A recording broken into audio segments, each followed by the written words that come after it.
At 6:12 on a Tuesday morning, I watched a black Escalade tear through my peach orchard for the third time that week, and this time it nearly clipped my sister while she was carrying my father's heart medication back from the greenhouse. The tires ripped through wet soil, snapped two irrigation lines, and sprayed mud all over the trees my family had spent 20 years saving for drought. Then the woman behind the wheel rolled down her window like she owned the place and smiled at me. She said the road behind my barn was now a community access lane for the luxury subdivision next door, and that if I had a problem with it, I could take it up with the HOA board she controlled. What she didn't know was that I already had. For 3 months, I had warned her, posted signs, replaced fencing, and documented every shortcut her residents took across my private land. None of it mattered because she thought money, fake paperwork, and a loud enough voice could turn theft into policy. But that morning, when my sister dropped the medicine bottle in the dirt and started shaking, I stopped thinking like a tired orchard owner and started thinking like the Army engineer I used to be. I made one quiet change to that road before sunrise the next day, and by the weekend, her entire neighborhood was watching her lose control in real time. And before I show you what I changed, tell me in the comments, what would you do if someone turned your family's worst moment into their personal shortcut? My family bought that orchard long before the subdivision existed. Back then, the dirt lane behind our barn was nothing more than a maintenance path for tractors and irrigation trucks. But when developers built 28 oversized homes behind us, that old farm lane suddenly became valuable. It shaved almost 6 minutes off the drive to the main highway, and apparently that was enough for the HOA president, Vanessa Crow, to start pretending it belonged to the neighborhood. First it was landscapers. Then realtors brought golf carts through during open houses. Then I caught residents taking sunset photos between my trees like the whole place was some kind of gated community amenity. So I stopped guessing and started recording. I bought trail cameras, hid them in fence posts, and mapped every single trespass by date, time, and license plate. Within a week, I had footage of Vanessa personally ordering workers to pull down my warning signs. I had homeowners saying they were paying a monthly greenway maintenance fee for a road that didn't legally exist. I had a realtor promising buyers they would always have private orchard access if they purchased on the back row.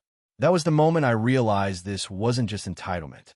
This was fraud dressed up like neighborhood management. And the deeper I dug, the uglier it got. 2 days later, I hired a surveyor, pulled county plats, and spent 4 hours in a records basement reading documents that smelled older than most of the people living behind my fence. That's where I found the lie. Someone had filed a maintenance access agreement that supposedly gave the HOA emergency rights across my orchard, except the form carried a dead notary's seal and referenced a parcel number that hadn't existed in that format for 11 years. Vanessa wasn't just bluffing. She had built her authority on paper that should never have passed a clerk's desk. I handed everything to a property attorney, then called the county fraud unit, the agriculture office, and a deputy I knew from a storm damage project years earlier. After that, I made the change I mentioned. I restored the original stone-lined irrigation channel that had once crossed the lane near the barn, and above it, I installed a legal steel farm bridge with a remote lock system tied to my utility shed. When lowered, my tractor could pass. When raised, it sat open above the channel while water flowed underneath into the lower orchard. Every permit was filed. Every warning sign was posted. Every camera was aimed at that crossing from 3 different angles. If you know someone who thinks property lines are just suggestions, share this story with them now, because what happened on inspection day turned a petty shortcut into a public disaster. Vanessa announced the community access inspection like it was a ribbon-cutting ceremony. She posted in the neighborhood group, promised residents they were about to reclaim what had always been theirs, and even brought a local real estate agent to livestream the moment the HOA would open my road for good. By 10:40 that Saturday morning, there were 15 people outside my outer gate, 3 golf carts, 2 pickup trucks, and Vanessa in her black Escalade dressed like she was about to cut the ribbon on a shopping center. What they didn't know was that my lower orchard had a scheduled irrigation release that morning, which meant the channel under the farm bridge was already running full. I watched from the shed monitors as one of her workers clipped the chain on the outer gate and waved the convoy forward. Vanessa punched the gas before anyone could stop her. Her front tires hit the wet clay, slid sideways, and dropped nose first into the stone channel just short of the raised bridge. The SUV didn't flip, but it slammed hard enough to bury the axle in mud and send a sheet of brown water across her windshield while her live stream kept rolling. People started shouting. Residents backed away. And then the best part happened. 2 sheriff's deputies, a county investigator, and a fraud officer stepped into frame holding copies of the forged filing and the fee records her own homeowners had unknowingly funded. Vanessa climbed out covered in muddy water, screaming about sabotage, right up until the deputy read her the trespassing complaint and asked why she had charged thousands of dollars for access she never owned.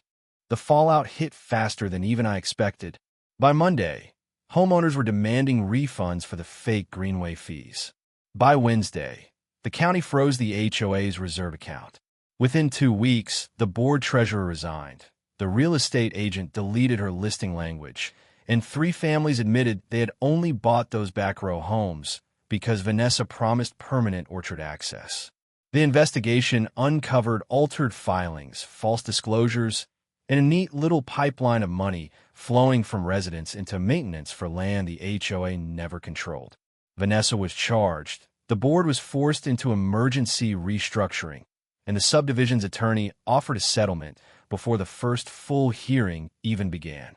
My sister used part of that money to build a climate-controlled greenhouse so we would never lose another season of sabotage. My father's medication stays inside the house now. Not in the shed. She nearly turned into a crime scene. In the lane behind my barn? It's still there, but now the only things crossing it are my tractor, rainwater, and the occasional deputy who slows down just to grin at the bridge. If you've ever watched power get exposed in real time, comment line cross below.